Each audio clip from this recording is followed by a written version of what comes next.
પાટણ શહેરના ગામ રામજી મંદિર ખાતેથી ભગવાન શ્રી રામલલ્લાની મૂર્તિને રથમાં બિરાજમાન કર્યા બાદ રાજકીય પક્ષના આગેવાનો, હિન્દુ પરિષદ અને રામનવમી શોભાયાત્રા સમિતિના કાર્યકરોએ ભગવાન શ્રી રામલલ્લાની આરતી ઉતાર્યા બાદ જય શ્રી રામના નાદ સાથે શોભાયાત્રાને પ્રસ્થાન કરાવી હતી. શોભાયાત્રામાં હવામાં ઉડતા હનુમાન અને દુર્ગાવાહિનીની દીકરીઓ દ્વારા કરવામાં આવેલ તલવારબાજી અને લાઠીદાવના કરબતોએ લોકોમાં આકર્ષણ જમાવ્યું હતું.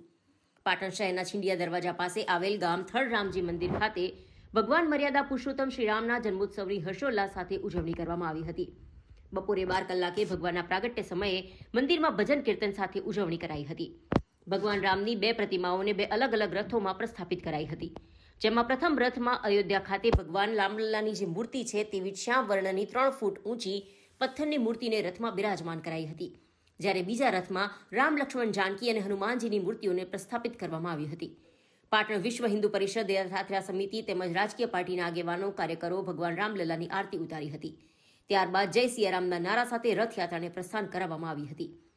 રથયાત્રામાં અયોધ્યા ખાતે ભગવાન રામલલ્લાની ચાંદીની પાદુકાને પણ બગીમાં રાખી દર્શનાર્થે મૂકવામાં આવી હતી. ભગવાન રામલલ્લાની શોભાયાત્રા શહેરના વિવિધ માર્ગો પરથી પસાર થતા શ્રદ્ધાળુ ભક્તોએ ભગવાનની પૂજા અર્ચના કરી આરતી ઉતારવાનો લહાવો લીધો હતો. શોભાયાત્રાના વિવિધ માર્ગો પર વિશ્વ હિન્દુ પરિષદની દુર્ગાવાહિનીની યુવતીઓ દ્વારા તલવારબાજીના કરતબો કરવામાં આવ્યા હતા, જે લોકોમાં આકર્ષણનું કેન્દ્ર બન્યું હતું. બીજી તરફ હવામાં ઉડતા હનુમાને પણ લોકોમાં આકર્ષણ જમાવ્યું હતું. બજરંગ દળના યુવાનોએ લાઠી તેમજ તલવારબાજીના કરતબો કર્યા હતા. રથયાત્રામાં વિવિધ ઝાંખીઓ, ભજન મંડળીઓ તેમજ સામાજિક સંસ્થાઓના ટેબ્લો જોડાયા હતા. શોભાયાત્રાના રૂટ ઠેર ઠેર શહેરની વિવિધ સામાજિક અને સ્વૈચ્છિક સંસ્થાઓ દ્વારા પાણી, શરબત, છાશ સહિતના 40થી વધુ સેવા કેમ્પો કાર્યરત કર્યા હતા.